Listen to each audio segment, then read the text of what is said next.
ndugu yangu, na hapa ulipo leo ni kwa uweza wake. Shukuru Mungu kwa kila jambo alilokutendea kwenye maisha yako. Sema asante Mungu, ni mengi aliyokutendea ndugu yangu, na hapa ulipo leo ni kwa uweza wake. Shukuru Mungu kwa kila jambo alilokutendea kwenye maisha yako. Sema asante Mungu. Wangapi wamesema mangapi juu yako, ya kuwa hautoishi hadi leo? Wangapi wamefanya yapi mabaya juu yako ili usifanikiwe wewe?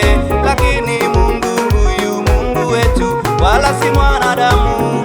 Yeye akipanga hakuna wa kupangua.